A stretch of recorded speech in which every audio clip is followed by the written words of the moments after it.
At a family dinner, my daughter-in-law threw a wine glass straight at my head because I wouldn't let her parents take over my house. "Mom, you're being ridiculous," my son shouted. "You have 3 empty bedrooms," he screamed. I just smiled, grabbed my purse and walked out. Blood was running down my face, but I didn't panic. I sent one text. It worked perfectly. "Mom, you're being ridiculous." My son Tyler was yelling now, his face red, veins visible in his neck. "You have 3 empty bedrooms." 3.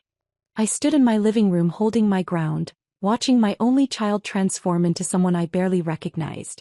Across from me, his wife Megan was on her feet too, her face flushed with wine or rage or both. Before we continue, I want to thank you for joining me in sharing these stories of strength and survival. If you believe in protecting yourself from family manipulation, please consider subscribing. It's free and helps reach others who need to hear this. Now let's see how this unfolds. "This is unbelievable," she said, her voice climbing higher. "You're going to let my parents be homeless?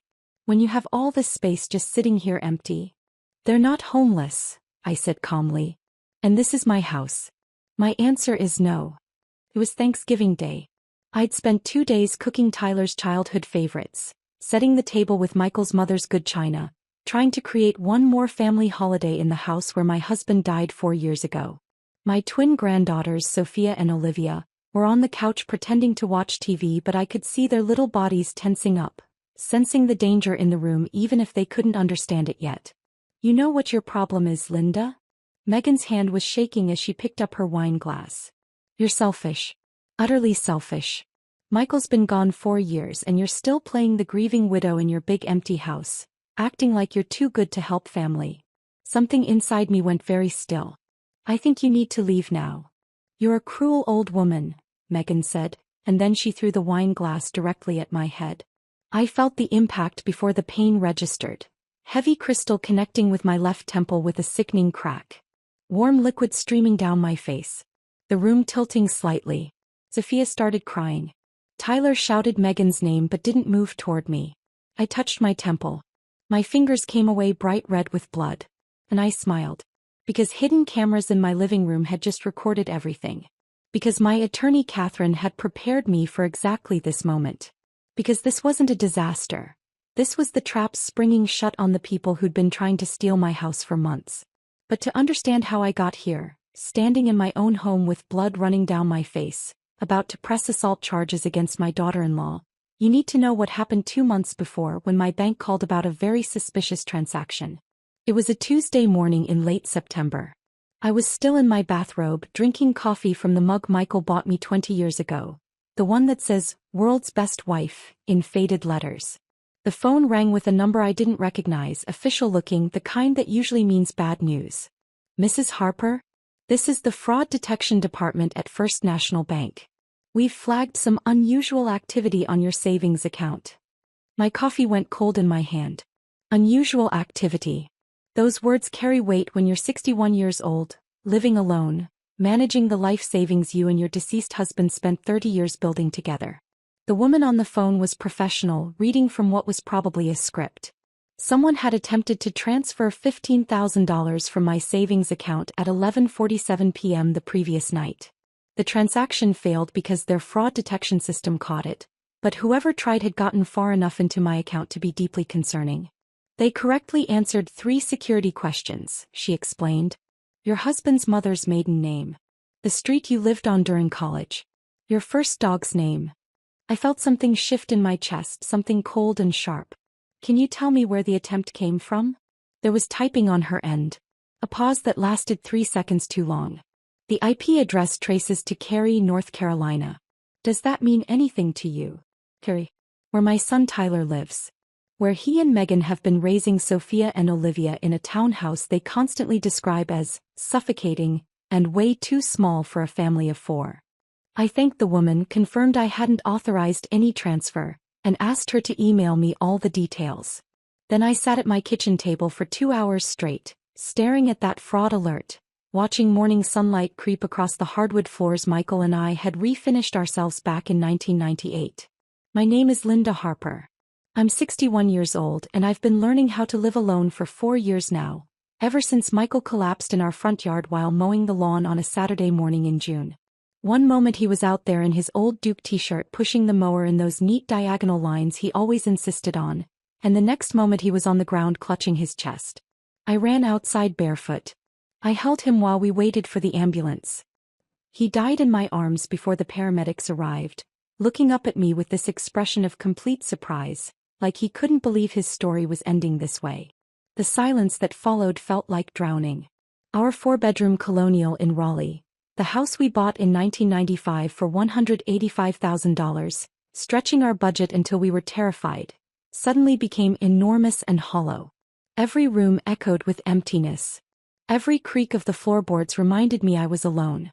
The neighborhood changed around me while I stayed frozen in grief.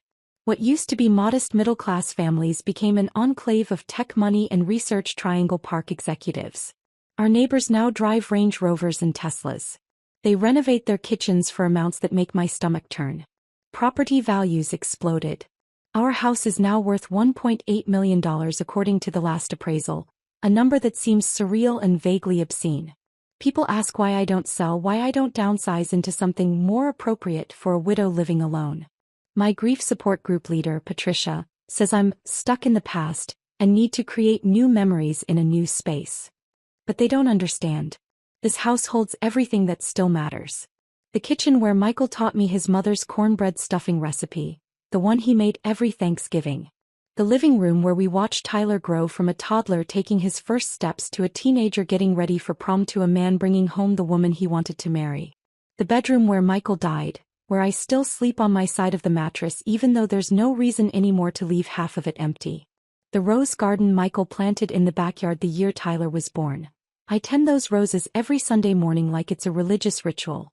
I prune them, water them, talk to them like Michael can somehow hear me through the soil and the roots and whatever exists beyond this life. This isn't being stuck. This is making a conscious choice about what I refuse to lose. I already lost Michael. I'm not losing the house that still smells like him in certain rooms, that still creaks in the exact places where he used to walk. Tyler is 34 now. He works in medical device sales, traveling throughout the Southeast to pitch surgical equipment to hospitals. He makes good money, drives a new Audi, lives in what should be a comfortable life. He married Megan 5 years ago in a wedding that cost more than our first car. I remember watching her during the ceremony. Her smile looked genuine then, full of love and hope. But about 6 months after the wedding, that warmth disappeared whenever she looked at me. Now her smiles are tight and performative, like she's tolerating an obligation rather than enjoying family time. They have twin daughters, Sophia and Olivia, who turned 7 last month. Those girls are the only part of Tyler's life that still feels connected to the son I raised. When they visit, maybe twice a month, sometimes less, they run to me with construction paper drawings and stories about school. They ask if Grandpa's roses are blooming. They want to see the tree fort Michael built in the backyard before he died. They're innocent and pure in a way their parents stopped being years ago. Tyler spends those visits half present, constantly checking his phone, responding to work emails, making small talk that feels scripted and hollow. Megan makes pointed comments about my house. "Must be nice having all this space just for yourself," she said during their last visit, walking through my dining room with an expression I couldn't quite read. "We're basically on top of each other in our place. I can't even think straight with how cramped it is." At the time I thought she was just venting, making conversation, sharing normal frustrations about family life in a townhouse. Looking back now, I realize those visits weren't about family connection at all. They were reconnaissance. Tyler and Megan were studying my house, noting the layout, observing my routines, gathering information the way thieves study a bank before planning the robbery. I just didn't know I was the vault they were planning to crack open. That Tuesday morning, sitting with the fraud alert email glowing on my laptop screen, I felt something inside me crack and reshape. It was like watching water freeze, something fluid and warm turning hard and cold and impenetrable. I didn't call Tyler. Every maternal instinct screamed to pick up the phone, to give him a chance to explain, to believe there must be some reasonable explanation for why his IP address showed up on an attempted theft from my bank account. But some deeper wisdom held me back. Showing my hand too early would just make them more careful, more sophisticated in whatever they were planning next. Instead I called Catherine Brennan. Catherine is an estate attorney I met 3 years ago at the grief support group Patricia runs every Thursday evening at the community center. Catherine's husband died suddenly at 52, and before his funeral was even finished, his adult children from his first marriage appeared with a lawyer, contesting his will and questioning Catherine's mental competence. She told me that story over coffee after one of our group meetings, her voice flat and exhausted from fighting battles she never asked for. People reveal who they really are when money's involved, she'd said, stirring her coffee with slow, methodical movements. Family loyalty evaporates faster than you'd believe. Document everything, Linda. Trust no one when inheritance is on the table. We met the next morning at a Panera Bread near her downtown office. I brought my laptop, printed copies of the fraud alert, the bank's documentation of the failed transfer attempt. I showed her the timing, 11:47 p.m. on a Monday night, just hours after Tyler had visited for Sunday dinner, just after I'd left him alone in Michael's old office while I went to the kitchen to check on the pie in the oven. Catherine read through everything twice, her reading glasses perched on her nose, her expression growing darker with each page. When she finally looked up, she didn't look surprised. She looked resigned, like she'd seen this exact pattern unfold dozens of times before with other families, other children, other desperate plans. "They're testing your defenses," she said quietly. "This wasn't the real theft attempt. This was practice. They're learning your security protocols, figuring out what works and what gets flagged, gathering information for a bigger move. Next time they'll be smarter. Next time they'll find a way around the fraud detection." "What do I do?" My voice came out smaller than I intended. Catherine looked at me across the table with eyes that held both sympathy and steel. "We build a trap. A documented, ironclad, legally unassailable trap. And then we let them walk right into it. That's how it started. 2 months of preparation, of building defenses, of waiting for Tyler and Megan to reveal their true intentions. And now, on Thanksgiving Day, with blood streaming down my face from where my daughter-in-law just threw a wine glass at my head, I was finally seeing the trap spring shut." Catherine's first move was brilliant and humbling in equal measure. The morning after our Panera meeting, she called me at 7 a.m. "I need you to see a geriatric neuropsychologist as soon as possible. Today if we can manage it." "A neuropsychologist?" "Catherine, I'm not losing my mind. I know that. But if Tyler and Megan are planning what I think they're planning, their next step after failed financial manipulation will be to claim you're mentally incompetent. They'll say you're showing signs of dementia, that you can't manage your own affairs, that you need a guardian to protect you from yourself. And once they get guardianship, Linda, they control everything. Your house, your money, your medical decisions. Everything." My hands went cold around the phone. "Can they actually do that? If they can convince a judge you're cognitively impaired?" "Absolutely. I've seen it happen dozens of times. Adult children swoop in with concerns about mom's forgetfulness, dad's confusion, and before you know it, the parent is declared incompetent and loses all autonomy. We need ironclad medical proof that your mind is sharp, documented before any confrontation happens." She'd already made the appointment. Dr. Rebecca Lawson's office was in a medical building near Duke Hospital, 3rd floor, 2 p.m. that same afternoon. Dr. Lawson was younger than I expected, maybe early 40s, with kind eyes and a calm demeanor that immediately put me at ease. Her office was comfortable, filled with plants and soft lighting, nothing clinical or intimidating about it. Catherine explained the situation. Dr. Lawson said, gesturing for me to sit in a chair across from her desk. "You're not here because anyone thinks you have cognitive problems. You're here because we need to establish a baseline, create documentation that protects you legally." For the next 2 hours, she put me through a battery of tests I hadn't encountered since college. Memory exercises where she'd read me lists of words and ask me to recall them 5 minutes later. Logical reasoning puzzles involving patterns and sequences. Problem-solving scenarios with multiple steps. She asked me to draw a clock showing a specific time. To count backwards from 100 by 7s. To name as many animals as I could in 60 seconds. It was exhausting and oddly terrifying. At 61, I kept second-guessing myself, convinced I was failing, that she'd find some early sign of decline that Tyler could use against me. When I stumbled over a particularly complex math problem, I felt panic rising in my throat. But Dr. Lawson just smiled. "You're doing fine, Linda. These tests are designed to be challenging." She also asked detailed questions about my daily life. How I managed my finances. I showed her my checkbook register, neat and balanced to the penny. What my routines looked like. I described my morning coffee ritual, my Sunday rose garden maintenance, my Thursday grief support group meetings. Who my social connections were. I named friends from the group, neighbors I chatted with, the woman at the grocery store who always saved the best tomatoes for me. When we finished, Dr. Lawson reviewed her notes and looked up at me with an expression of genuine warmth.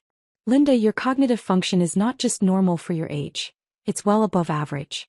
Your memory is excellent. Your reasoning skills are sharp. Your executive function shows no impairment whatsoever. If anyone tries to claim you're mentally incompetent, this evaluation will shut that down immediately. I felt tears prick my eyes. Thank you. I'm going to write up a comprehensive report with all the test results and I'll have it notarized. Catherine will make sure it's filed properly with witnesses who have no connection to your family. This is your shield, Linda. Anyone who challenges your competence will have to overcome medical evidence that says otherwise. Catherine met me at a coffee shop an hour later to review the report. She read through it twice, nodding with satisfaction. This is exactly what we needed. Memory, reasoning, decision-making, all documented as excellent. If Tyler tries to claim you're declining, we have proof from before any conflict that you were completely sharp. The second step felt even more serious.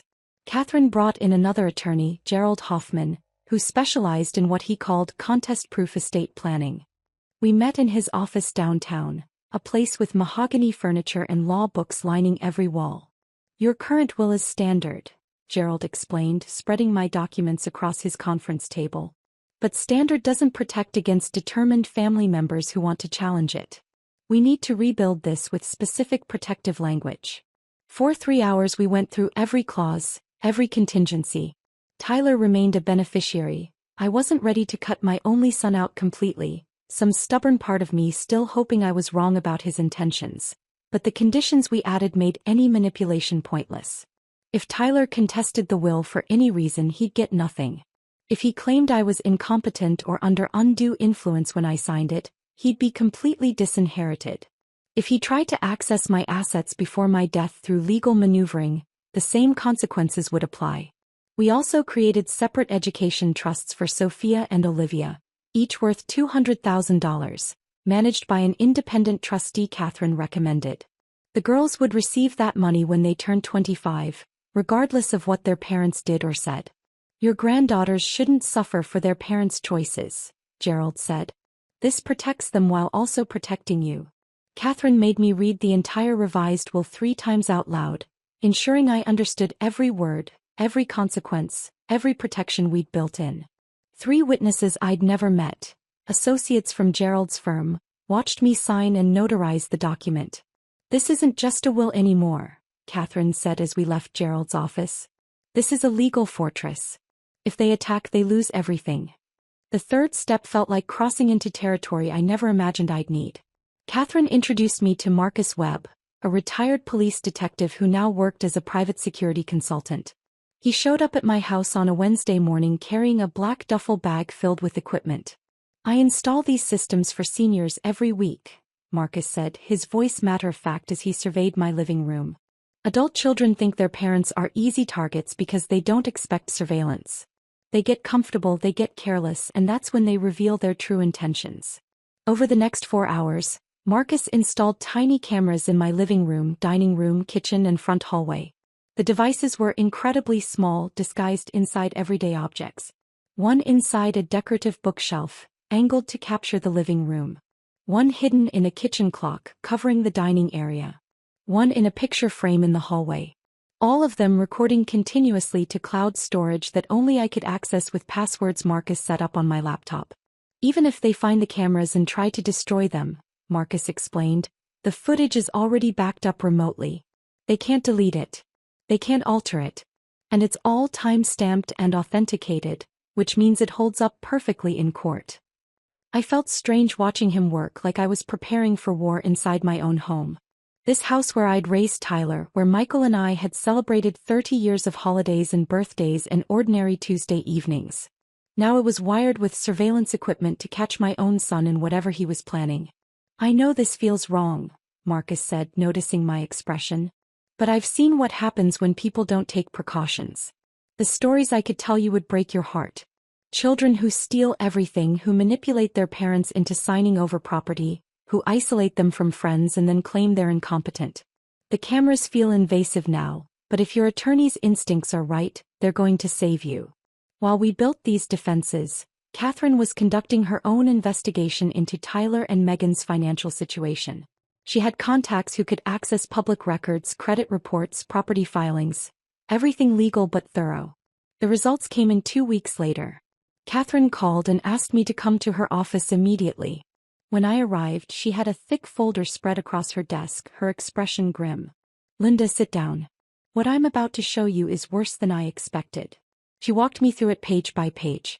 Tyler and Megan's townhouse, purchased 5 years ago for $340,000, was now worth only $300,000. They were underwater by $40,000, owing more than the property was worth. 4 credit cards, all maxed out, totaling $68,000 in debt.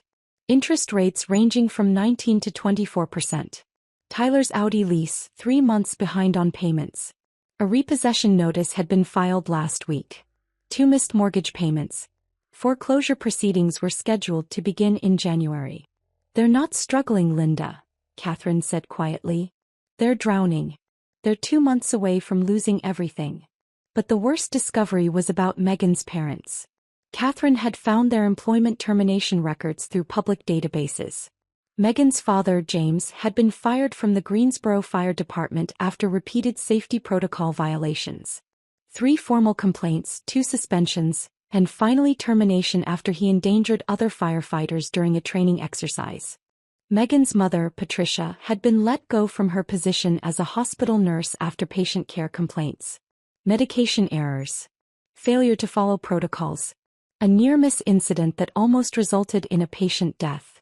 "They didn't retire comfortably like Megan claims," Catherine said. "They were forced out with minimal pensions and no unemployment benefits. They're essentially broke and homeless, which makes them desperate. And desperate people will do anything to survive." I stared at the financial documents, the termination letters, the foreclosure notices. The numbers blurred together. "This isn't about helping you," Catherine continued. "This is about their survival. Your house, worth $1.8 million, represents their only escape from complete financial ruin. They're not concerned about you living alone. They want to take over your home, establish residency, and then find a way to force you out while they claim the asset." I felt sick. "Tyler wouldn't." "Tyler already tried to steal $15,000 from your bank account," Catherine interrupted gently. "He crossed that line 2 months ago. Everything after that is just escalation." She showed me one more document. A property search history showing that someone had been researching my house's value, tax assessments, and ownership records extensively over the past 6 months. The searches came from Tyler's IP address. "They've been planning this for a while," Catherine said. "We're just getting ahead of them before they execute whatever their endgame is." I left Catherine's office that afternoon feeling like I was living in someone else's nightmare. But everything was in place now. The cognitive evaluation proving my competence. The ironclad will with protective language. The hidden cameras recording everything. The documentation of their financial desperation establishing clear motive. All we could do now was wait for them to make their move. The wait lasted 3 weeks. 3 weeks of pretending everything was normal while cameras recorded my every movement in case Tyler showed up unannounced. 3 weeks of Sunday dinners where I smiled at my granddaughters while watching my son's eyes catalog my belongings like an appraiser. 3 weeks of sleeping fitfully, wondering when the trap would spring. Then Tyler called on the Monday before Thanksgiving. "Hey Mom, just confirming, we're still doing Thanksgiving at your place, right?" His voice sounded casual, friendly even, but I'd learned to hear the calculation underneath. "Of course. I always host Thanksgiving." "Great. We'll be there around 2. The girls are really excited to see you." After we hung up, I sat staring at my phone. Catherine's words echoed in my head. They'll escalate. They'll push boundaries. They'll create pressure. And when they do, we'll have evidence. Thanksgiving morning arrived cold and gray, the sky the color of old concrete. I woke at 6 a.m. even though I didn't need to, my body too wired with anticipation to sleep. I made coffee in Michael's old mug and stood at the kitchen window watching the neighborhood wake up. My neighbor's teenage son was already setting up folding tables in their garage for their family gathering. Normal people having a normal holiday. I started cooking at 7. Herb roasted turkey with sage butter, the recipe Michael's mother had taught me 40 years ago. I rubbed the butter under the skin with hands that trembled slightly, remembering every Thanksgiving Michael had carved this same bird at this same table. His secret cornbread stuffing with sausage and apples. I diced the ingredients with precise, mechanical movements. Sweet potato casserole with marshmallow topping, Tyler's favorite since he was 5 years old and would eat 3 servings before touching any other food. The house filled with smells that used to mean love and safety and family. Now they felt like bait in a trap I'd helped set. I kept glancing at the bookshelf in the living room where Marcus had hidden the camera inside a decorative clock. You couldn't see it unless you knew exactly where to look. The one in the kitchen was disguised inside the wall clock above the sink. Every angle covered. Every word that would be spoken today would be recorded and backed up to cloud storage before the turkey was even carved. My phone buzzed around 10 a.m. Catherine, remember, stay calm no matter what happens. Let them talk. Let them show themselves. The cameras will do the rest. I'll have my phone on all day. I set the dining room table with Michael's mother's china, the delicate pieces with the blue cornflower pattern that had survived 3 generations. The good silverware that only came out for holidays. Cloth napkins I'd ironed that morning. Everything perfect, everything normal, everything a performance. At 1:47 p.m., I watched through the kitchen window as Tyler's Audi pulled into my driveway. The same car that was 3 months behind on lease payments according to Catherine's investigation. The status symbol of a life financed entirely on credit and desperation. Tyler got out first, then walked around to help the girls out of their car seats. Sophia and Olivia tumbled out in matching burgundy dresses, clutching construction paper turkeys they'd obviously made at school. Megan emerged last, moving with careful precision in high heels that were impractical for anything except making an impression. She was carrying a wine bottle that even from a distance looked expensive. I opened the door before they could ring the bell. Happy Thanksgiving. Sophia and Olivia ran to me immediately, wrapping their small arms around my waist. Grandma, we made turkeys at school. Mine has 17 feathers. Sophia held up her artwork proudly. It's beautiful, sweetheart. Both of them are. Did you use your handprints? Yeah. Mrs. Patterson helped us trace them and then we got to color them with whatever colors we wanted. I did rainbow. Olivia did purple because purple is her favorite. The girls chattered on about school and their upcoming winter concert and the new playground equipment while Tyler approached with a hug that felt stiff and performative, like he was embracing a business associate instead of his mother. House looks great, Mom. Thank you. Come in, come in. It's cold out there. Megan stepped forward with her air kiss that barely grazed my cheek, bringing with her a cloud of perfume that made my eyes water. Linda, thank you so much for having us. This wine is extraordinary, $1.20 a bottle. It's from Napa, this tiny vineyard that only produces a few hundred cases a year. She set it on my kitchen counter with a little flourish, like she was planting a flag. I recognized the gesture now for what it was, claiming territory, establishing dominance, setting the stage for whatever performance was about to unfold. You didn't have to bring anything, I said automatically. Oh, I insist. Family should celebrate properly. We settled into the living room while the turkey finished its final hour in the oven. This was normally when we'd make small talk, when the girls would show me their latest drawings, when Tyler would complain mildly about traffic or work. Normal family gathering rhythms. But today something felt immediately wrong. Tyler wasn't on his phone. He was focused, present, sitting forward on the couch with his hands clasped between his knees. Megan sat beside him in the same posture, and every few seconds they'd exchange these deliberate glances, like actors confirming their cues. The girls were playing with small toys on the floor, but I could see Sophia's shoulders were tense. She kept looking up at her parents with an expression I couldn't quite read. Worry maybe, or confusion about why the adults were acting strange. So Mom, Tyler began, and immediately I recognized his sales voice. The smooth, practiced tone he used when pitching surgical equipment to hospital administrators. Megan and I have been discussing your living situation. Kept my face neutral, my voice casual. My living situation? This house. He gestured around the room. It's really too much for one person to handle. The maintenance, the yard work, just the daily management of this much space. I manage perfectly well. I have a cleaning service twice a month, lawn care every week. The house is paid off. I'm comfortable. Megan leaned forward, her face arranging itself into an expression of concern that looked rehearsed in front of a mirror. But Linda, you're alone here. What if you fall and no one finds you for hours? What if there's a medical emergency in the middle of the night? We worry about you constantly. I almost laughed at the transparency of the lie. They hadn't worried about me at all until they needed something from me. I have my Apple Watch with fall detection, I said. And my neighbors check on me regularly. Mrs. Patterson next door and I have coffee every Wednesday. Tyler and Megan exchanged another glance, longer this time, and I could see them recalibrating their approach.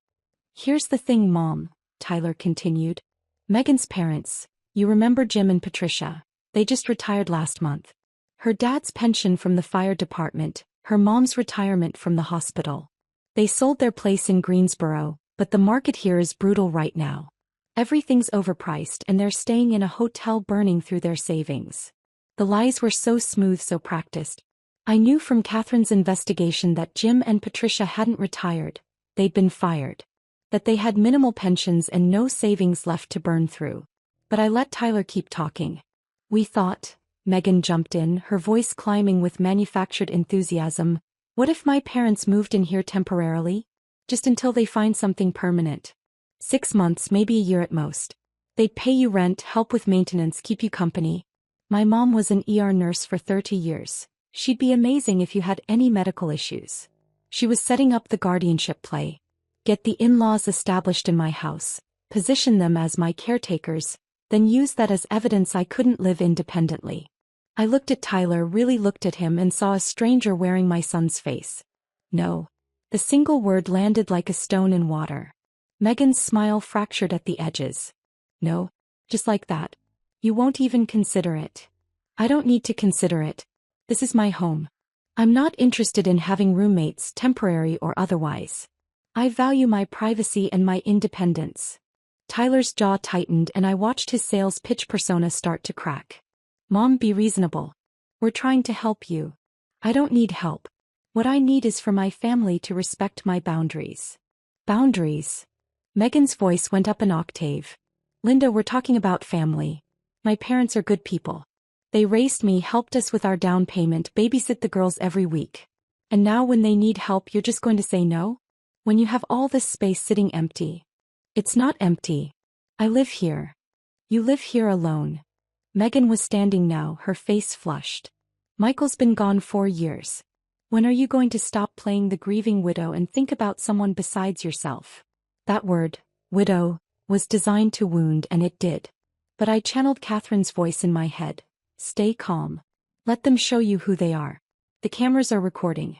I am thinking about myself, I said quietly. This is my home. My decision. And my answer is no. Tyler stood too, dropping any pretense of patience. Mom, you're being ridiculous. Absolutely ridiculous. You have 3 empty bedrooms. 3. What are you even doing with them? Storing Michael's old golf clubs? Keeping a shrine? Tyler, that's enough. No, it's not enough. He was yelling now, his face red, veins visible in his neck. From the corner of my eye I saw Sophia's face crumple, tears starting to form. Do you have any idea what our mortgage costs? What childcare runs us every month? We're drowning, Mom. Drowning. And you're sitting here in a $2 million house acting like we're asking you to donate a kidney. Megan grabbed her wine glass, her hand shaking. You're being selfish, Linda. Utterly selfish. My parents gave up everything for their kids. And you can't even share a little space? When you're already alone in this massive house. I said no. You know what? Megan's voice had gone cold and sharp. You're not just selfish. You're cruel. You're a cruel old woman who's going to die alone in this house because you care more about your precious privacy than your own family. I stood up and my voice came out colder than I'd ever heard it. I think you need to leave now. And that's when Megan threw the wine glass directly at my head. The wine glass, heavy Waterford crystal that Michael's parents had given us as a wedding gift 36 years ago, flew through the air with shocking velocity. I watched it come toward me in what felt like slow motion but was probably less than a second. Then it connected with my left temple with a sound I'll never forget. A dull, wet crack followed by the musical tinkle of shattering glass. The impact registered before the pain. I felt the blow, felt my head snap slightly to the side from the force, felt warm liquid immediately streaming down my face. My hand went automatically to my temple and came away bright red with blood. The room tilted. I gripped the back of Michael's armchair to steady myself. Everything came into sharp focus. Sophia crying, a high-pitched wail of pure terror. Olivia frozen on the floor with her mouth open, her construction paper turkey forgotten in her lap. Megan standing with her hands still extended, her face cycling rapidly through emotions. Rage, shock, dawning horror as she realized what she'd just done. Tyler shouted, "Megan!" But he didn't move toward me. He didn't ask if I was okay. He turned immediately to his wife, reaching for her arm, trying to comfort her while she started crying. In that single moment I saw exactly where his loyalties lay. I touched my temple again. Blood was flowing freely now, soaking my fingers, dripping onto the collar of my cream blouse. The cut throbbed with each heartbeat. Wine mixed with blood on my skin, staining everything it touched. And beneath the shock and pain I felt something else. Satisfaction. Because 4 hidden cameras had just recorded everything. Every word of their rehearsed pitch. Every escalation. Every insult. The moment Megan grabbed the glass. The throw. The impact. My calm responses throughout. Tyler yelling about my 3 empty bedrooms, while his daughter cried in fear. The trap had sprung shut perfectly. "You need to leave," I said. My voice came out eerily calm, almost flat. "Mom," Tyler started. "Take the girls and leave my house. Now." Megan was sobbing, her hands covering her face. "I didn't mean, I'm so sorry, I just." "You need to go," I repeated. "I'm going to the hospital." I walked to the bathroom with careful, measured steps, very aware that the hallway camera was recording my composed exit. Blood dripped onto my blouse, my hand the hardwood floor. I grabbed a kitchen towel from the linen closet and pressed it against the wound, then looked at myself in the mirror. Blood matted my gray hair. Wine stained my cream blouse in dark purple splotches. The gash above my eyebrow was deep, the edges ragged from where the crystal had torn the skin. My face was pale beneath the blood. I looked like a victim, which was exactly what the police needed to see. Behind the closed bathroom door I could hear Tyler's voice, low and urgent, trying to calm Megan. The twins were still crying. Dishes sat untouched on the dining room table. The turkey I'd spent 2 days preparing, the stuffing Michael had loved, all of it abandoned in the wreckage of this disaster. I walked back through the dining room. Tyler and Megan were on the couch now, her face buried in his shoulder, him murmuring something I couldn't hear. The girls had retreated to the far corner, huddled together. "Please leave and lock the door behind you," I said, grabbing my purse from the hall table. "My car keys. My phone. I'm going to the emergency room." Tyler stood up. "Mom, wait. Let me drive you. This was an accident. Megan didn't mean." "It's assault," I interrupted, my voice still that strange flat calm. "That's what the police will call it. And I need you to leave before I call them." "You're not going to call the police." Tyler's voice carried a note of disbelief. "She's family. He made a mistake. She's apologizing." She threw a glass at my head and opened a 2-inch gash that's going to need stitches. "That's not a mistake. That's assault." I walked past him to the front door. Tyler followed me, still talking, still trying to minimize what had just happened. "Mom, please. Think about the girls. Think about what this will do to them if you involve the police. Let's just talk about this. Megan will get help, anger management or something." I turned at the door and looked at my son. Really looked at him. "You stood there and called me ridiculous for not giving you my house. You yelled at me while your daughter cried in fear. And when your wife threw a glass at my head, you didn't check if I was okay. You comforted her. That tells me everything I need to know about who you've become." His face crumpled, but I was already walking out, already getting into my car. I drove 3 blocks before the adrenaline started wearing off and my hands began shaking on the steering wheel. Blood had soaked through the towel. The throbbing in my temple intensified into sharp, stabbing pain. I pulled over in a Target parking lot and sat there breathing carefully, methodically, keeping myself together. Then I pulled out my phone and sent a text to Catherine. It worked perfectly. Her response came within seconds. On my way to Duke Regional. Don't talk to Tyler. Document everything. I started the car again and drove to the hospital, checking my reflection in the rearview mirror at red lights. The blood looked dramatic against my pale skin. The wine stains on my blouse would photograph well. I looked exactly like what I was. An elderly woman who'd been assaulted by her own family. Duke Regional Medical Center's emergency room was surprisingly manageable for Thanksgiving afternoon.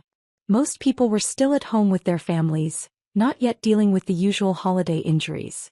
A triage nurse took one look at my temple and immediately escalated my intake. "How did this happen?" she asked, gently examining the wound. My daughter-in-law threw a wine glass at my head during Thanksgiving dinner. Her eyes widened slightly, but her professional composure held. "Hey, let's get you taken care of." I sat in the waiting room for maybe 15 minutes, pressing the blood-soaked towel to my head, when Catherine burst through the entrance doors. She was in jeans and a casual sweater, her hair pulled back in a ponytail. Clearly she'd been pulled away from her own family gathering. She saw me and her expression hardened into something fierce. "Show me." I pulled back the towel. The bleeding had slowed but hadn't stopped. The wound looked ugly, the edges ragged and gaping. "Tell me everything," Catherine said, sitting down beside me and pulling out her phone. "Every word. Every action. Exact sequence of events." I recounted the entire dinner. The way Tyler and Megan had sat on the couch like presenters at a business meeting. The rehearsed pitch about my living situation. Their coordinated tag teaming. Tyler's escalation into yelling about my 3 empty bedrooms. Megan's insults about me playing widow. The moment she grabbed the glass. The throw. Catherine took notes with rapid precision, asking clarifying questions. Who said what first? When exactly did Tyler start yelling? What were Megan's exact words before she threw the glass? She called me a cruel old woman who was going to die alone. Catherine's jaw tightened. And Tyler. He yelled at her name after she threw it. But he didn't come to me. He went to comfort her. Good. That's important for the statement. Catherine looked up from her phone. "Linda, I need to ask you directly. Do you want to press charges?" I didn't hesitate. "Yes. And I want a restraining order." Catherine nodded once, decisive. "I'll call Durham County Sheriff right now. Given your age, you're 61. This isn't just simple assault. North Carolina law has specific statutes for assault on a person over 60 by a family member. This is elder abuse, Linda. It's a serious felony." "A felony?" "For throwing a glass.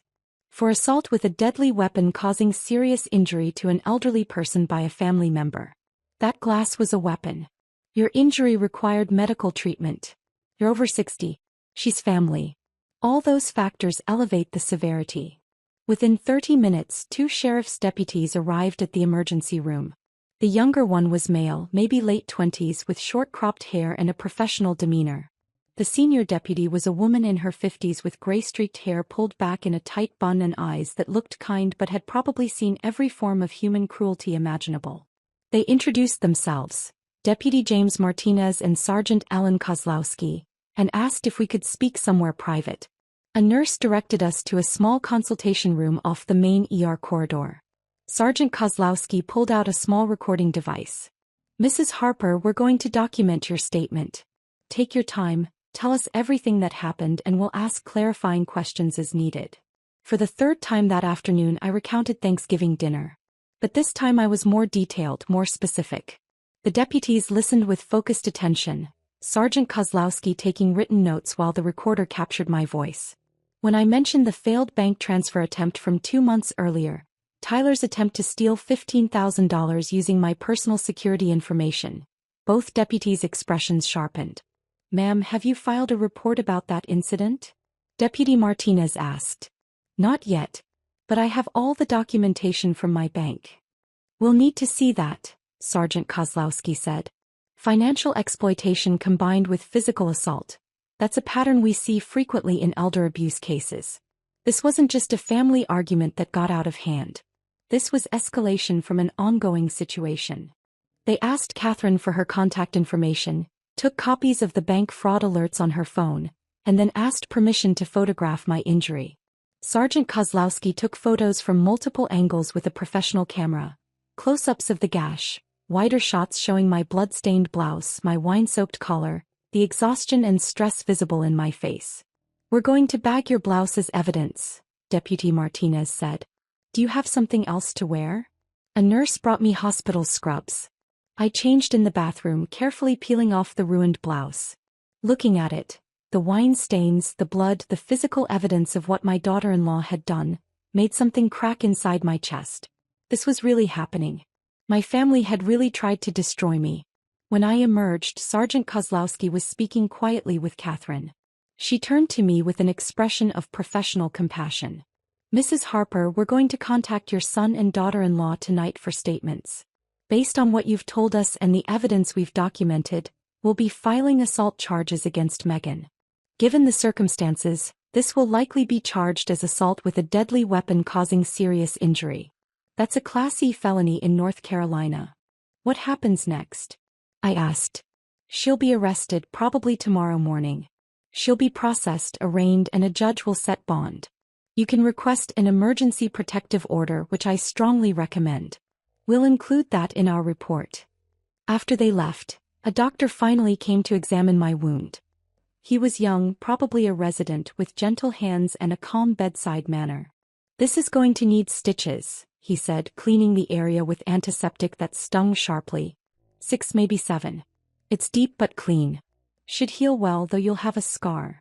As he worked, threading the needle through my skin with careful precision, I thought about that scar. How I'd see it every day for the rest of my life. How it would be a permanent reminder of the day my son chose his drowning marriage over his own mother.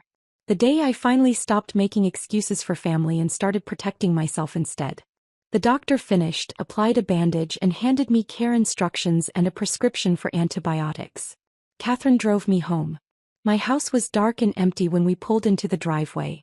Part of me had expected Tyler to be waiting on the porch, but the street was quiet, just the distant sounds of other families finishing their Thanksgiving celebrations. "Let's check the footage," Catherine said. We went straight to my office, a small room at the back of the house that used to be Michael's workspace. His desk was still here, the one he'd refinished from a yard sale find 30 years ago. I'd kept it exactly as he'd left it, though now my laptop sat where his accounting ledgers used to be. I pulled up the cloud storage system Marcus had set up, my fingers trembling slightly as I entered the password. Catherine pulled a chair close beside me, her reading glasses perched on her nose. "Start from when they arrived," she said quietly. I clicked on the living room camera feed and dragged the timeline back to 1:47 p.m. The screen showed my empty living room, then Tyler appearing in the doorframe, followed by the girls, then Megan. We watched in silence as the afternoon unfolded from 4 different angles. The living room camera captured everything with brutal clarity. Tyler and Megan settling onto the couch, their postures identical, both leaning forward, both with this rehearsed intensity. Every few seconds they'd make eye contact, these deliberate glances that looked like actors checking their cues. The girls playing on the floor, gradually getting quieter, their small bodies tensing as they sensed something wrong. "Look at that," Catherine said, pausing the footage. "See how synchronized they are. That's not spontaneous concern. That's a practiced presentation." He was right. Watching it from this remove, with the shock and adrenaline worn off, the choreography was obvious. The way Megan would speak, then Tyler would build on what she said. The way they'd pass the conversation back and forth like a relay race. They'd rehearsed this, probably multiple times, refining their pitch until it sounded natural. We switched to the dining room camera angle, watching the escalation. Megan standing up, her voice climbing.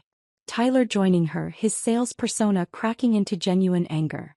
And me, sitting in Michael's chair, my voice calm and level throughout. My face composed. My hands steady. "You look completely rational," Catherine observed. "Even when they're yelling, you're measured and calm. That's crucial, Linda. It shows you weren't the aggressor. You weren't emotional or out of control. You were simply maintaining boundaries." The kitchen camera showed Megan grabbing the wine glass. We watched her hand shake, watched her face contort with rage as she picked it up. Catherine replayed that section 3 times, watching the exact moment when Megan's anger transformed into action. "Premeditated," Catherine muttered. It wasn't a reflexive throw. She picked up the glass, held it for 2 full seconds while she was yelling, then made the decision to throw it. "That's intentional assault," not heat-of-the-moment reaction. Then we switched to the hallway camera with the wide angle that captured the living room, dining room and front entrance all at once. This was the angle that showed everything. The glass flew through the frame in slow motion. I could see the wine sloshing inside the crystal as it tumbled through the air. The impact against my temple. My head snapping slightly to the side. Blood immediately visible. The glass shattering, pieces falling onto the carpet. Sophia's scream was loud enough that the audio peaked and distorted slightly. But what made my chest tighten was what came next. Tyler didn't move toward me. He turned to Megan, reached for her, pulled her into a hug while she started sobbing. The girls were crying in the corner. And I stood there, touched my bleeding temple, walked calmly to the bathroom. "He didn't check on you," Catherine said, her voice hard. "His mother is bleeding from a head wound and he comforts his wife instead. That tells a jury everything they need to know about his priorities." We watched the rest. My composed exit, my quiet statement that they needed to leave, Tyler following me to the door, still making excuses for Megan. All of it captured in perfect clarity with timestamps and audio that would hold up in any court. "This is extraordinary evidence," Catherine said finally. "Clear video, multiple angles, clear audio, no ambiguity whatsoever. You look rational and in control throughout. They look rehearsed and then unhinged. A prosecutor's dream." I saved clips from all 4 angles to a separate folder. My hands were steadier now, the shock giving way to something colder and more focused. Catherine closed her laptop and pulled out a different folder I hadn't seen before. "Linda, there's something else we need to discuss. Something I discovered while you were preparing for today." She spread documents across Michael's old desk. Financial records, property filings, employment verification requests, credit reports. "I've been investigating deeper into Tyler and Megan's situation," she said. "What I found is worse than we initially thought." She walked me through it piece by piece, her finger tracing lines of data that painted a devastating picture. Tyler and Megan's townhouse in Cary, purchased 5 years ago for $340,000, was now worth only $300,000. The entire housing market in that area had softened, but they'd also let the property deteriorate. They were underwater by $40,000. They owed more than the house was worth. But that was just the beginning. 4 credit cards, all maxed to their limits. Total debt, $68,000. Interest rates ranging from 19% to 24%. Predatory rates that meant their minimum monthly payments were probably close to $1,500 just for credit card debt. Tyler's Audi lease, the car I'd seen in my driveway just hours ago, was 3 months behind on payments.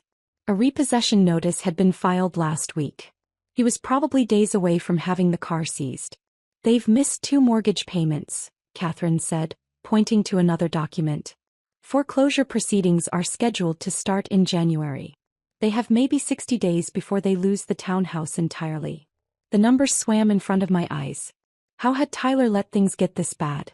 But Catherine wasn't finished. She pulled out employment records. Official documents she must have obtained through legal channels I didn't want to know about. "Megan's parents," she said. "She told you they retired, right?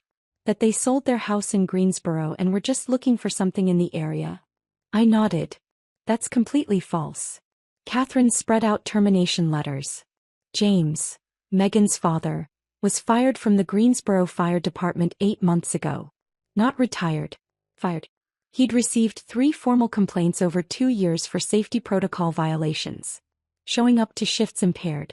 Failing to maintain equipment properly. The final incident involved him endangering other firefighters during a training exercise. He was terminated with cause, which means no severance, minimal pension." She pulled out another document.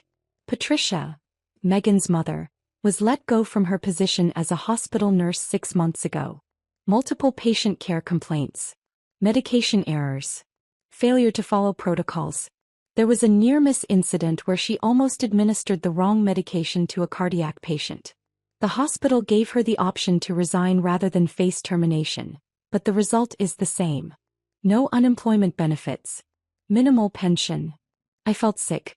So when Megan said they retired comfortably, "She lied," Catherine said flatly. "They're broke, Linda. Between them they have maybe $2,000 a month in pension income. That won't cover rent anywhere in the Triangle. They're not looking for a temporary place to stay. They're desperate for permanent housing because they have nowhere else to go.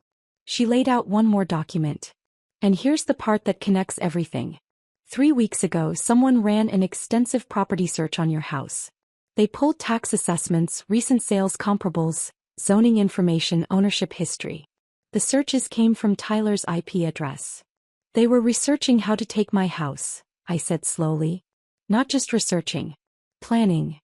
Catherine leaned back in her chair. Here's what I think they were doing. Step 1. Get Megan's parents established in your house as residents. Step 2.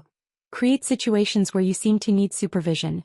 Maybe you forget appointments they claim you made, maybe you have small accidents they arrange. Step 3. They petition for emergency guardianship, claiming you're showing cognitive decline and can't care for yourself safely. Step 4. Once they have guardianship, they have legal authority to make all decisions about your care and your assets. Step 5. They sell your house, liquidate your investments, place you in a Medicaid nursing facility while they split nearly $2 million. The room felt too small suddenly. Tyler wouldn't do that to me. Linda. Catherine's voice was gentle but firm. Tyler tried to steal $15,000 from your bank account 2 months ago. He's 3 months behind on his car payments. He's facing foreclosure. His in-laws are essentially homeless. And today he stood in your living room and called you ridiculous for not giving them access to your house. He's not the son you raised anymore. He's a desperate man who sees your assets as his only way out of financial ruin. I stared at the documents spread across Michael's desk. Numbers and letters that added up to betrayal in its purest form. The assault today wasn't planned, Catherine continued. That was Megan losing control because you refused to cooperate. But it actually works in your favor. Her rage revealed their desperation before they could execute the slower, more insidious plan. That wine glass was terrible in the moment, but it might have saved you from something much worse. We sat in silence for a long moment, the only sound the gentle hum of my computer's fan. Finally, Catherine pulled out a legal pad and started making a list. Here's what we need to do immediately.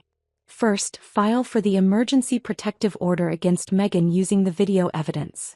That happens tomorrow morning. Second, file a formal complaint about the financial exploitation with Durham Police, including all the bank records and IP address evidence. Third, revise your will again with even stronger protective language. We add specific clauses about Tyler's financial situation and the attempted manipulation.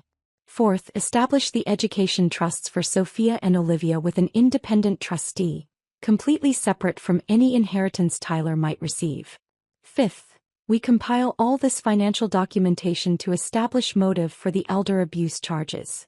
She worked methodically, writing names of attorneys, court filing numbers, deadlines. I watched her create a fortress of legal protection around my life, around the house Michael and I had built together, around the assets we'd spent 30 years accumulating. They're going to panic when Megan gets arrested, Catherine warned, looking up from her notes. Probably tomorrow morning. Tyler will call you. He'll text. He might show up at your door. Linda, you cannot engage with him. Not even to tell him to leave you alone. Any contact could be used by their attorney to claim you're not really afraid, that the assault wasn't as serious as you're claiming, that this is just a family dispute blown out of proportion. What do I do if he shows up? You call the police immediately. You don't answer the door. You don't respond to texts or calls. All communication goes through me. I'll be your barrier between you and them. It was nearly midnight when Catherine finally gathered her things to leave. I walked her to the door, my body aching with exhaustion, the stitches in my temple throbbing with each heartbeat. At the door, she turned and gripped both my shoulders, looking directly into my eyes. Linda, what happened today was horrible. Genuinely horrible. But in a strange way, that wine glass was a gift. It revealed their true nature before they could execute their real plan. If Megan hadn't lost control, if they'd managed to get her parents into this house, you'd be fighting a much harder battle 6 months from now. I nodded, not trusting my voice. Get some sleep, Catherine said. Tomorrow starts the legal process. It's going to be difficult, but you're not alone. I've got you. After she left, I stood in my quiet house, surrounded by memories and evidence and the wreckage of what my family had become. The Thanksgiving turkey sat cold and forgotten in the kitchen. Dishes were still set on the dining room table. Blood stains marked the carpet where I'd stood after Megan through the glass. I walked through each room, turning off lights, checking locks. The cameras were still recording, would continue recording every moment until this was over. In my bedroom, I caught my reflection in the mirror. The bandage on my temple looked stark white against my pale skin. My eyes looked older than they had this morning, like I'd aged years in a single afternoon. I climbed into bed on my side of the mattress, leaving Michael's side empty out of habit. Outside, the neighborhood was quiet. Other families sleeping off their Thanksgiving dinners, unaware that 3 blocks away, a mother had just watched video footage of her own son choosing his wife over her bleeding body. I closed my eyes, but sleep was a long time coming. I woke Friday morning to pale gray light filtering through my bedroom curtains. My temple throbbed with a dull, persistent ache. For a few disoriented seconds, I forgot what had happened. Then I touched the bandage on my forehead and everything came rushing back. I made coffee in Michael's mug and sat at the kitchen table, staring at the dried blood stains on the carpet near the living room. I should clean those, I thought distantly. But I couldn't make myself move. At 9:47 a.m. my phone buzzed with a text from Catherine. Arrest warrant executed. Megan in custody. I sat very still, coffee growing cold in my hands, trying to imagine what was happening 40 minutes away in Cary. Deputies at Tyler and Megan's door. The knock that wakes you from whatever desperate sleep you manage to find. Megan being told she was under arrest for assault with a deadly weapon. Handcuffs. The walk to the patrol car while neighbors watched from windows. Were the twins there? Did Sophia and Olivia watch their mother being taken away by police? Part of me felt sick at the thought. Part of me felt something darker. A grim satisfaction that justice was happening, that consequences were real, that Megan couldn't throw a glass at someone's head and simply apologize her way out of it. My phone rang at 10:23 a.m. Tyler's name on the screen. I stared at it, watched it ring through to voicemail. Listened to the notification chime that he'd left a message. I didn't listen to it. The phone rang again at 10:31. Tyler. Voicemail. 10:45. Tyler. Voicemail. 11:02. Tyler. Voicemail. By noon I'd stopped counting. My phone buzzed constantly, the screen lighting up with his name over and over like an accusation. I turned the ringer off and put the phone face down on the counter. Catherine called at 1:15 p.m. How are you holding up? Tyler's been calling all morning. I know. He's called my office 26 times since 10 a.m. I haven't answered. Neither should you. I haven't. Good. There was a pause, then Catherine's voice softened slightly. Linda, I know this is hard. He's your son. But any contact right now could be used against you. Their attorney, and they will get an attorney, will argue that if you were really afraid of them, you wouldn't be taking their calls. That the assault wasn't serious. That this is just a family dispute you're weaponizing. I understand. Megan posted bond about an hour ago. $15,000. Tyler probably maxed out another credit card or borrowed from someone. She's out, but she's under conditions. No contact with you, surrender of passport, promise to appear for all court dates. After we hung up, I checked my phone. 17 missed calls. All Tyler. 3 voicemails I wouldn't listen to. 2 text messages. The first, Mom, please pick up. We need to talk about this. Megan didn't mean to hurt you. She's devastated. The girls are scared. Please. The second, I can't believe you're doing this to our family. I set the phone down and walked away. At 3:30 p.m. Catherine texted again. Protective order granted. Judge Martinez reviewed footage and signed immediately. Megan cannot come within 500 feet of you or your property. Violation means immediate arrest. I should have felt relief. Instead I felt hollow. My daughter-in-law couldn't come near me. My son was calling desperately, trying to bridge a chasm that was widening with each unanswered ring. My granddaughters were somewhere being told things about Grandma that would shape how they remembered me forever. By the time I went to bed Friday night, Tyler had called 43 times.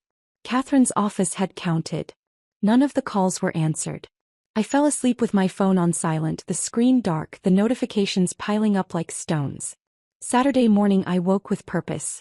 Catherine had scheduled an appointment at Durham Police Department headquarters for 10 a.m.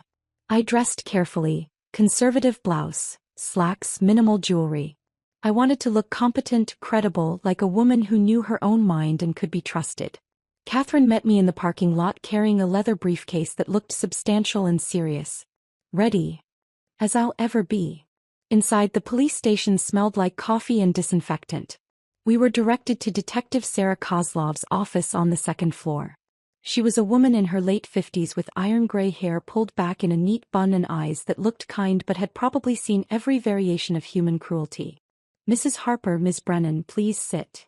Detective Kozlov gestured to 2 chairs across from her desk. "I've reviewed the preliminary assault report from Thanksgiving. I understand you're here to file an additional complaint regarding financial exploitation." "Yes," Catherine said, pulling documents from her briefcase.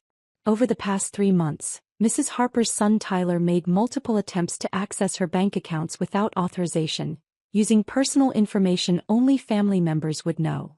For the next hour we walked Detective Kozlov through everything. The initial fraud alert from the bank. The IP address tracing to Tyler's townhouse. The timeline showing the access attempts correlated exactly with Tyler's visits to my house. The security questions. Michael's mother's maiden name, our College Street address, our first dog's name. Information Tyler had gathered over years of family dinners and holiday celebrations. Detective Kozlov took notes, her expression growing darker as we progressed. "Financial exploitation of vulnerable adults is one of the fastest-growing crimes in North Carolina," she said. "Most victims are over 60. Most perpetrators are family members. The fact that this escalated to physical violence suggests they were getting desperate. They're facing foreclosure," Catherine added. 2 months from losing their home. Significant credit card debt. The financial pressure was mounting. Detective Kozlov nodded slowly. "That tracks with what we see. Financial desperation plus family access equals exploitation. I'm opening a formal investigation today. We'll subpoena the bank records, get the full history of access attempts. Mrs. Harper, I want you to understand this will take time. Financial crimes are complex to prosecute, especially when family relationships are involved." "I understand," I said. "I just want it documented. I want a record that this happened." "You'll have that," Detective Kozlov promised. Within the week, the bank provided comprehensive records to the police. Not just the one failed transfer attempt I knew about, but multiple attempts over 3 months. Tyler and Megan had been practicing, testing my security protocols, learning which questions they could answer, preparing for a larger theft.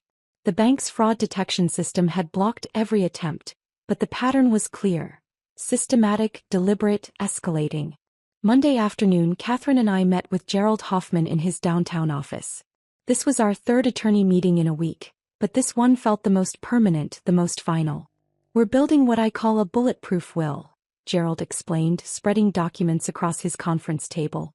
"Not just protective language but punitive consequences for any challenge or manipulation." We spent 3 hours going through every clause, every contingency, every possible attack vector Tyler or Megan might use to contest my estate. Gerald's approach was methodical and ruthless. Tyler remained a beneficiary. I wasn't ready to completely disinherit my only son, some stubborn part of me still hoping for reconciliation years from now. But the conditions were ironclad. No contesting the will for any reason. No claims of incompetence or undue influence. No attempts to access my assets before my death through guardianship or power of attorney. Any violation of these conditions would trigger complete disinheritance. Tyler would receive nothing. Not a dollar. Not a photograph. Nothing. "We're also creating separate education trusts for your granddaughters," Gerald said. $200,000 each, managed by an independent trustee Catherine will recommend. The girls receive the money at age 25 regardless of what their parents do or say.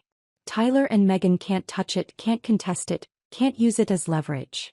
"These girls deserve a future even if their parents are predators," I said, my voice catching slightly. Gerald looked at me over his reading glasses. "You're protecting innocence while punishing manipulation. That's exactly what a good will should do." 3 witnesses from Gerald's firm, people I'd never met who had no connection to Tyler or Megan, watched me sign the document. Each page was initialed, notarized, filed with the county clerk. By the time we finished, my estate was a legal fortress that would take an army of lawyers years to penetrate. Tuesday afternoon I was reading in my living room when the doorbell rang. The sound made me flinch. I'd been jumpy since Thanksgiving, startling at every unexpected noise. I pulled up the security camera feed on my phone. Tyler stood on my porch looking like he'd aged 10 years in 5 days. Unshaven. Rumpled clothes that might have been the same ones he'd worn at Thanksgiving. Dark circles under bloodshot eyes. He looked broken. Part of me wanted to open the door. Part of me wanted to mother him, to fix whatever was wrong, to make everything okay like I'd done when he was small and the world hurt him. But I'd learned that some hurts are self-inflicted. Some pain is earned. I pressed the intercom button, creating a barrier of technology between us. The protective order doesn't include you, but I'm asking you to leave. Tyler's voice came through tinny and desperate. Mom, please. Just 5 minutes. I need to explain. I need you to understand. Understand what? I interrupted. That you tried to steal $15,000 from my bank account? That you researched my property value to plan how to take my house? That you stood in my living room calling me ridiculous while your wife threw a glass at my head? His face crumpled on the screen. We were desperate, Mom. The townhouse, we're going to lose it. Megan's legal fees are going to destroy us. Her parents have nowhere to go. The girls. Stop, I said, my voice harder than I'd ever used with him. Tyler, I raised you better than this. I taught you about integrity, about asking for help honestly instead of trying to manipulate it. You didn't come to me and say, Mom, we're struggling financially. You tried to hack my bank account. You tried to push Megan's parents into my home as step 1 of a guardianship scheme. That's not desperation. That's betrayal. I didn't know Megan would. Yes, you did. You stood there and watched her escalate. You yelled right alongside her. You called me selfish and ridiculous. And when she threw that glass, you didn't protect me. You comforted her. Silence stretched between us, filtered through an intercom speaker and a locked door. I've updated my will, I continued. You're still in it, but with conditions. Any attempt to contest it, any claim that I'm incompetent, any legal maneuvering to access my assets before I die, you get nothing. There are education trusts for Sophia and Olivia that you can't touch. That's what's left, Tyler. That's what remains of our relationship. Mom. His voice broke. I love you, Tyler. I will always love you. But I don't trust you anymore. And I'm not sure I even like who you've become. If you want any relationship with me going forward, it will be on my terms, with clear boundaries, and only after you've done serious work on yourself. Until then, please leave me alone. I turned off the intercom and watched through the camera as he stood there, mouth opening and closing like he was trying to find words that wouldn't come. His shoulders shook. He might have been crying. He stood on my porch for 4 minutes and 17 seconds. I timed it, watching the security feed, my own vision blurring with tears I refused to let fall. Then he turned and walked back to his car, the Audi that would probably be repossessed within days, and drove away. I sat on the floor of my hallway, back against the wall beneath the camera that had recorded everything, and let myself cry for the first time since Thanksgiving. Not for my injury. Not for the assault. But for the death of the relationship I'd thought I had with my son. For the realization that the Tyler I'd raised, the boy who'd cried in my arms after his first heartbreak, who'd called me from college just to hear my voice, was gone, replaced by a desperate man who saw me as an obstacle between him and financial survival. When the crying finally stopped, I was empty and exhausted and strangely at peace. The cameras kept recording. The house stayed quiet. And I began to understand what it meant to choose myself over a family that had already chosen to destroy me. The weeks after Tyler's porch confrontation blurred together in a strange rhythm of legal proceedings and forced normalcy. I'd wake up, make coffee, check the security cameras out of habit even though no one was coming. I'd tend Michael's roses on Sundays. I'd attend my grief support group on Thursdays. And every few days, Catherine would call with updates about court dates, hearings, motions filed and denied. Megan's case moved through the court system with bureaucratic slowness. Her arraignment happened 2 weeks after Thanksgiving. Catherine attended on my behalf while I stayed home, unwilling to sit in the same courtroom as the woman who'd assaulted me.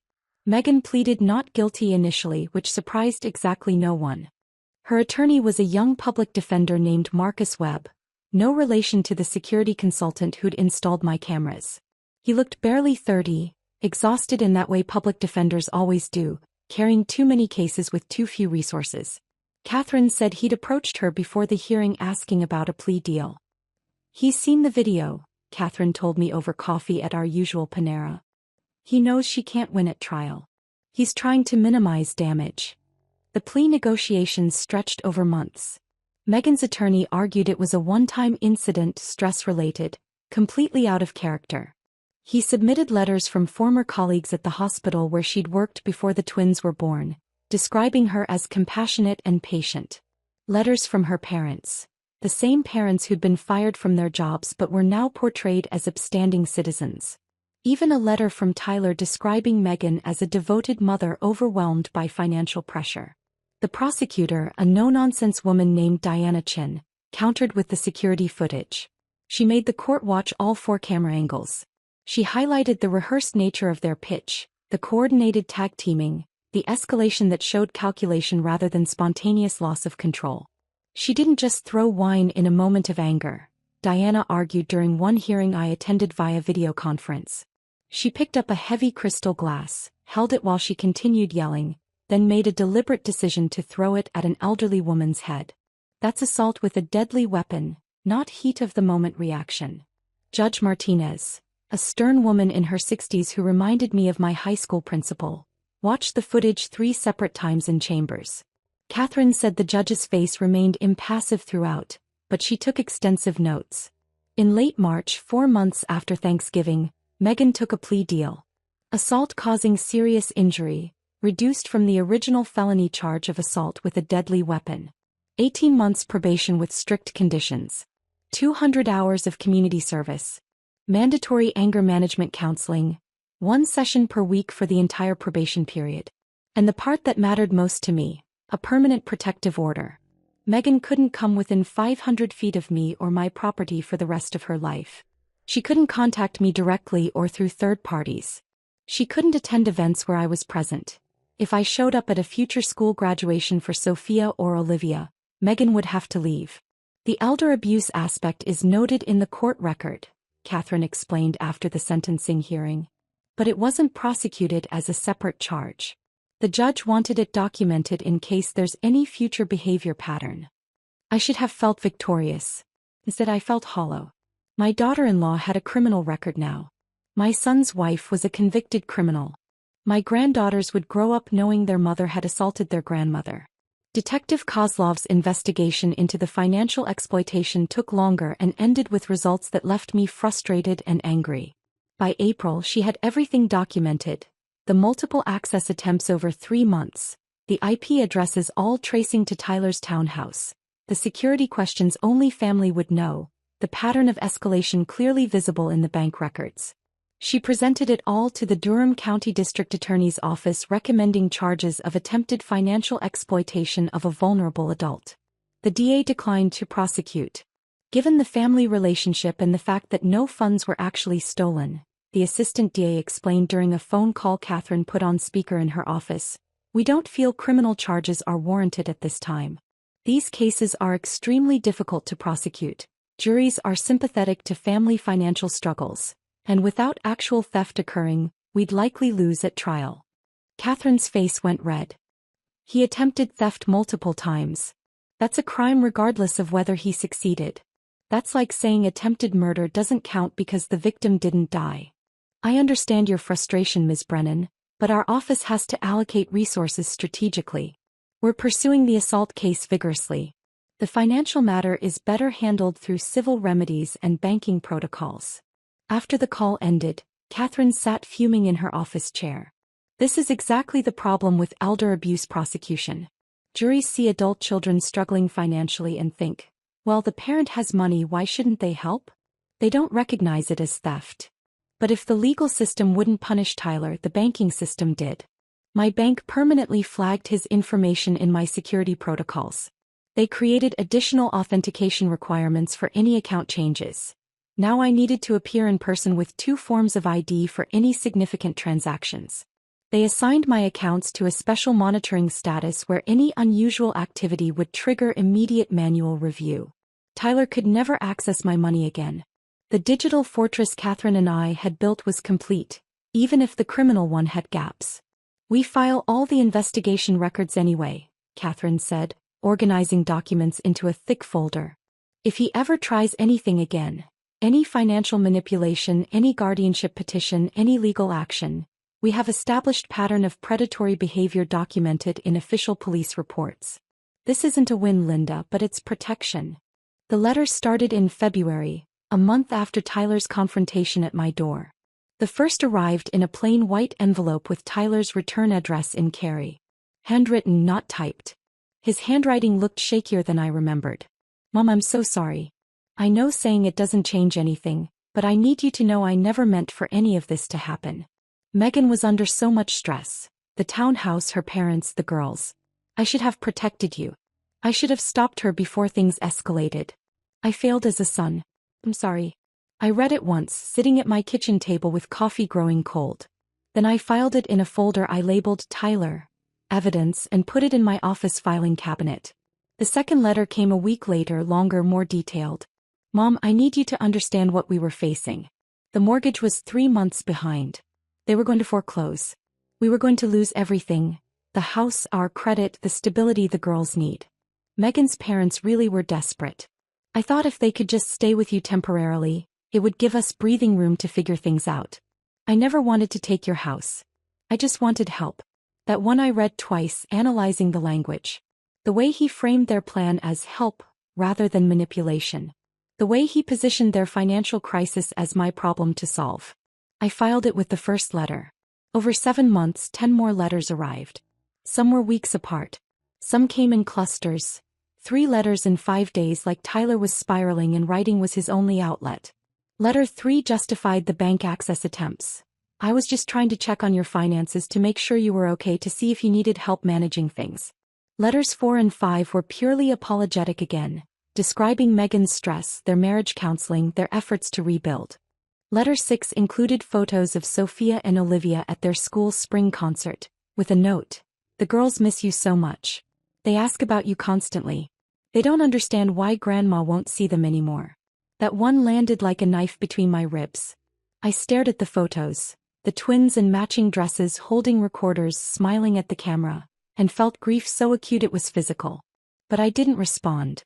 Because using the girls as emotional leverage was manipulation, and I recognized it now.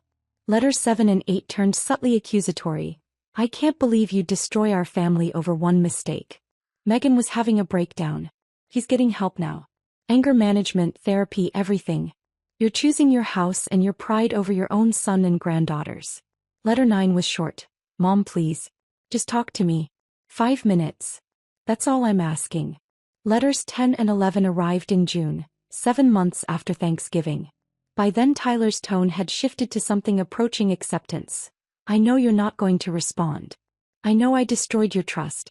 But I need you to know I love you. I'll always love you. And if you ever decide you want to talk, I'm here. I read each letter once, filed it in the folder, and never wrote back. Because words on paper were easy. Tyler could craft apologies, explain circumstances, frame desperation as justification. But I remembered the reality. The calculation in his eyes during Thanksgiving dinner, the sales pitch he and Megan had rehearsed, the way he'd comforted his wife instead of checking on his bleeding mother. Words meant nothing compared to those memories. While Tyler sent letters I wouldn't answer, I was slowly rebuilding the life they tried to steal. 7 months after Thanksgiving, on a Saturday morning in early June, I stood in Michael's home office and made a decision I'd been avoiding for 4 years. The room had remained exactly as he'd left it. His golf magazines stacked on the corner of the desk. His reading glasses on the windowsill catching morning light. His favorite cardigan, navy blue with worn elbows, hanging on the desk chair like he'd just stepped out for a moment and would be back any second. I'd been preserving it like a shrine. Like keeping everything frozen meant Michael wasn't really gone. But he was gone. Had been gone for 4 years. And I was still here, still living, still breathing, still capable of creating something new. I started with the magazines. Recycled them, every single one. The reading glasses I packed carefully and donated to the Lions Club. The cardigan I held for a long moment, breathing in the faint scent that might have been Michael or might have been my imagination, then folded it gently and added it to the donation box. His golf clubs, the expensive set he'd saved for 3 years to buy, I donated to a youth program that taught underserved kids. Michael would have liked that. By afternoon the office was empty. Just the desk and the chair and the blank walls and the window overlooking the backyard where Michael's roses still bloomed every summer. I bought watercolor supplies at an art store near Cameron Village. Easel, paper, brushes, a beginner set of paints in tubes with colors I couldn't name. The young woman who helped me was patient and enthusiastic, probably assuming I was a grandmother trying a new hobby. She was right, I suppose. That's exactly what I was. I painted badly at first. Clumsy landscapes that looked like a child's work. Still lives of fruit that resembled colorful blobs more than apples and oranges. But it felt like breathing after holding my breath for years. Every Sunday morning I painted while coffee cooled on the desk beside me. I joined the widow support group Patricia ran, the one I'd been attending sporadically but never fully engaging with. Met Janet, a retired English professor who'd lost her husband 2 years ago and had a laugh that sounded like music. We started having coffee after meetings, then lunch on Tuesdays, then planning a road trip through the Blue Ridge Parkway for August. Catherine and I transitioned from attorney-client to actual friends. She invited me to her daughter's wedding in May, and I sat in the church watching a family celebrate without manipulation or hidden agendas and cried happy tears that had nothing to do with my own life. My investments were performing well. The house continued appreciating, now worth over $2 million according to the latest assessment. I was comfortable, secure, insulated from the financial desperation that had driven Tyler and Megan to destruction. And slowly, carefully I was learning what it meant to choose myself. To protect my peace. To recognize that loving someone doesn't mean sacrificing yourself on the altar of their dysfunction. The cameras kept recording. The lock stayed strong. The will remained ironclad. And I was finally, tentatively learning how to live again. The mail arrived on a Tuesday afternoon in late August, 8 months after Thanksgiving. I was coming back from the grocery store, carrying bags of produce from the farmer's market, when I saw the small envelope in my mailbox. No return address. Just my name and address written in careful, deliberate letters. The kind of handwriting that belonged to a child who was still learning cursive, who formed each letter with concentration and pride. Sophia's handwriting. I set the grocery bags on the kitchen counter and sat down at the table before opening it. My hands were shaking slightly. I knew whatever was inside would hurt because Tyler wouldn't send something unless he thought it would crack my resolve. Inside was a birthday card. The cheap kind you buy at the grocery store with generic flowers on the front. But what made my chest tighten was what Sophia had drawn inside. A crayon picture of 3 people standing in front of a house. Me, recognizable by my gray hair drawn in silver crayon. 2 smaller figures labeled Sophia and Olivia in careful letters. The house behind us had a bright red door and flowers in the yard. Michael's roses probably, though they were drawn as simple circles in various colors. Hearts floated in the sky around us. A yellow sun with rays like a child's drawing, simple and pure. At the bottom, in purple crayon with some letters backwards, I miss you, Grandma. Love, Sophia and Olivia. I sat at that kitchen table and cried for 2 solid hours. The kind of crying that comes from somewhere deep in your chest, that shakes your shoulders and leaves your throat raw. The kind of crying that empties you out and leaves you hollow and exhausted. I looked at that drawing and saw all the birthdays I'd miss. All the school plays and soccer games and first days of school. All the moments when Sophia and Olivia would look for me in the audience and I wouldn't be there. But I didn't call Tyler. Because beneath the grief, beneath the aching loss, I recognized exactly what this was. Emotional leverage. Tyler had stood over Sophia while she drew this, probably helping her spell the words, coaching her on what to say. He'd put it in an envelope with no return address so it would seem spontaneous and innocent, like the girls had done this all on their own out of pure love for their grandmother. The manipulation never ends. It just gets more sophisticated. It uses sweeter weapons. I put the card in the folder with Tyler's 11 letters, filed it under evidence, and forced myself to finish putting away groceries. The next day was Wednesday, my regular lunch day with Catherine. We met at the Panera where we'd first strategized my defense 8 months ago, a place that had become familiar and comfortable. I brought the card with me. Catherine read it slowly, her reading glasses perched on her nose, her expression carefully neutral. When she finished, she set it down on the table between us and was quiet for a long moment. "That's one of the cruelest things they could do," she said finally. "Using those girls as emotional hostages." "I know." My voice came out rough. "I know what it is. But knowing doesn't make it hurt less." Catherine reached across the table and squeezed my hand. Linda, let me remind you of something we discussed at the very beginning. When Sophia and Olivia turn 18, they'll be legal adults. They can contact you directly. Tyler won't be able to stop them. That's 11 years away. The math felt crushing. They're 7 now. By the time they're 18, they won't even remember me. Maybe. Maybe not. Catherine leaned back in her chair. But when that time comes, you can have coffee with them. You can show them everything. The security footage, the court documents, the bank fraud attempts, Tyler's letters. You can explain what happened from your perspective, not filtered through whatever story Tyler's been telling them. They'll understand or they won't. But at least they'll hear the truth. And if they don't believe me, then they'll still have $200,000 each waiting for them in education trusts that Tyler can't touch. A gift from a grandmother they may not remember, but who loved them enough to protect their futures even when it meant protecting herself from their parents. I looked at the card lying on the table between us.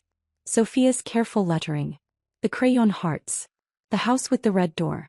8 more years, I said. The twins would be 15 when I turned 70. 18 when I was 73.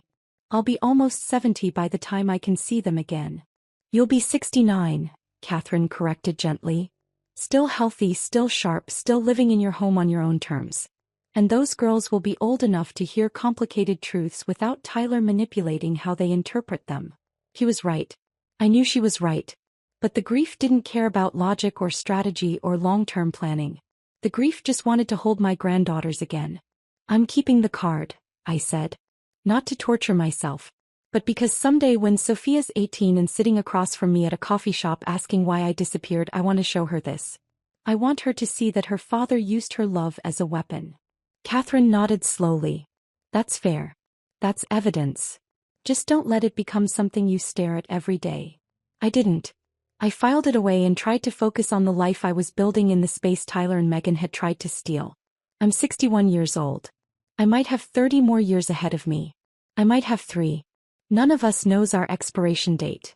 Michael certainly didn't when he went out to mow the lawn that June morning 4 years ago.